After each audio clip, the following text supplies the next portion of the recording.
और ही बुरी तरह आंसू डाल रही थी कि हे भगवान शंकर, आपके घर में क्या बच्चों की कमी होगी भगवान, अपनी दासी को एक खिलौना दे देते, जग में मेरा भी गुजारा हो जाता, मुंह ऊपर न उठा कर मैं भी चल सकती। यूं कह के बहुत बुरी तरह रो रही थी। नीरू ने कहा, नीमा, यदि हमारे भाग्य में होता तो भगवान पहले ही दे देता। आप रो मत, रो रो के आंखें और खराब कर लेगी। बुढ़ापे में कोई हाथ पकड़ने वाला नहीं है और आंखें तेरी रो रो कर नष्ट हो जाएंगी। तो मेरी बात मान, तो रो मत, सब्र कर। तो जैसे तैसे वो अपने बतलाते हुए नहर तारा तालाब पर पहुंच गई। अष्टानंद वहां से जा चुका था।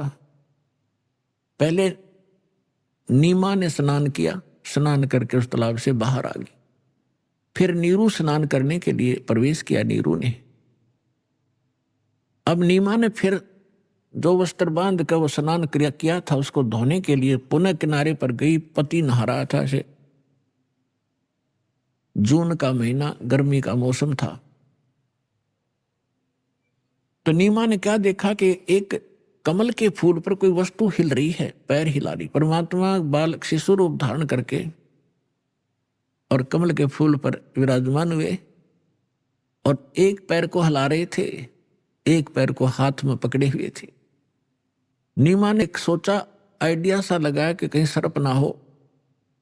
फिर ध्यान से देखा कि सर्प नहीं, ये तो बालक है। उसने अपने पति से कहा कि देखना जी, कमल के फूल पर बालक है, इसको उठाना जरा। अब नीरू नहा रहा था और उसने सोचा कि अब मेंटल वाली, इसका मानसिक संतुलन बिगड़ गया इन बालकों की चिंता कर करके। अब इसने इसको जल में भी बालक दिखाई देने लगे। नाता नाता कहता है कि नीमा, कुछ सब्र कर, कुछ संतोष कर, विश्वास कर भगवान पर। ये क्या रट लगा रखी है तेने बालक बालक वाली? तुझे अब जल में भी बच्चे दिखाई देने लगे, तू मान जा मेरी बात। नीमा फिर कहते, देखो जी, मैं सच कह रही हूं।